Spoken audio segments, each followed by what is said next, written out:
500 बच्चे मरे, तकलीफ को महसूस करो, वो तुम्हारी औलाद तो नहीं है, मगर सोचो अगर तुम्हारी औलाद मर जाती।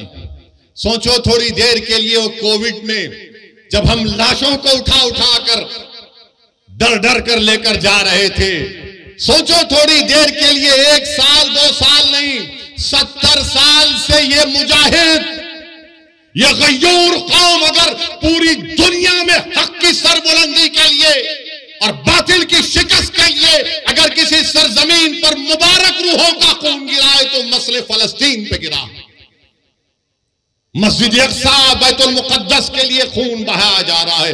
मैं सलाम करता हूं उन माओं को जिन्होंने इन बहादुर बच्चों को पैदा किया, जो ज़ायनिस्ट लोगों की गोलियों का निशान बन रहे हैं, जो बमों से उनकी मौत हो रही है।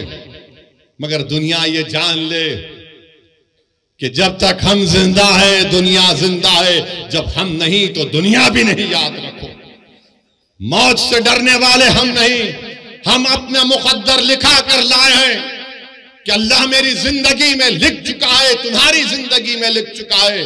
मगर सवाल यह है कि तुम अपनी जिंदगी गुलामों की तरह गुजारोगे या फिर तुम बहादुरों की तरह अपनी जिंदगी को गुजारोगे। लोग मुझसे पूछते हैं फोन करके कि असदुद्दीन अवैसी ये कैसा हो रहा है, ये क्या हो रहा है। लोग तकलीफ महसूस करते हैं और लोग पूछते हैं कि कहां है सलाहुद्दीन अय्यूबी, कहां है वो सलाहुद्दीन अय्यूबी। अरे तुम अपनी औलाद की क्या तरबियत कर रहे हो?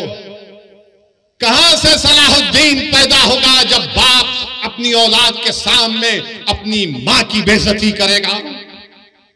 कहां से सलाहुद्दीन आएगा जब तुम बेटे के सामने, औलाद के सामने अपनी बीवी से गलत बर्ताव करते हो? कहां से सलाहुद्दीन आएगा जब नौजवान गुनाह करते हैं, जिना करते हैं? कहां से सलाहुद्दीन आएगा जब तुम जिना करते हो? कहां से सलाहुद्दीन आएगा जब तुम अपने ही हाथ से अपने भाई का कत्ल करते हो?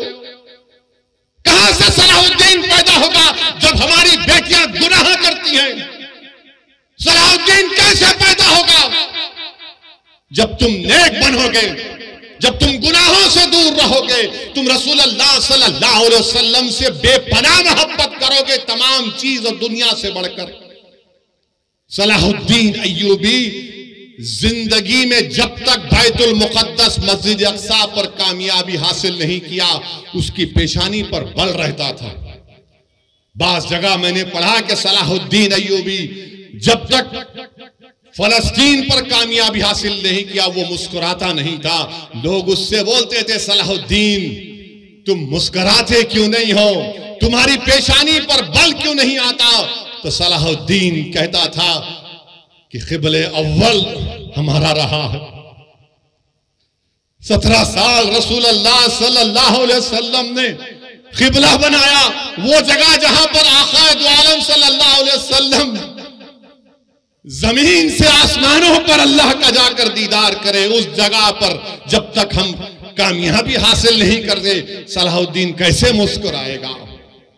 सलाहुद्दीन के पेशानी से बल कैसे जाएगा जब क़िबले अव्वल मेरे साथ नहीं? मेरे अजीज दोस्तों, बुजुर्गों, नौजवानों, तुम आज आराम से हैदराबाद में बैठे हो, तुम्हारे घरों पर बम नहीं गिर रहे हैं, तुम्हारे भाइयों का कत्ल नहीं हो रहा है, तुम बेघर नहीं हुए हो अल्हम्दुलिल्लाह। मगर गाजा के गरीब लोग 21 लाख की आबादी में 10 लाख बेघर हो चुके हैं। और ये जालिम इजरायली हुकूमत चाहती है कि इन तमाम गाजा के लोगों को खाली करा दिया जाए और उसको सिक्योरिटी जोन बनाकर इनको सीनाई के सहरा में ले जाकर छोड़ दिया जाए। कोई दुनिया खामोश है, सन्नाटा है। अरे जिसने मारे उनको देखो, मगर इन गाजा के गरीबों ने तुम्हारा क्या बिगाड़ा था? मीडिया में एक तरफा रिपोर्टिंग कि ऐसा हुआ, वैसा हुआ, फुला हुआ। अरे कभी तुमने देखा 70 साल से इजराइल ऑक्यूपायर है, इजराइल ऑक्यूपायर है, फलस्तीन ऑक्यूपाइड टेरिटरी है। ऑक्यूपेशन तुमको नहीं दिखता, जुल्म तुमको नहीं दिखता।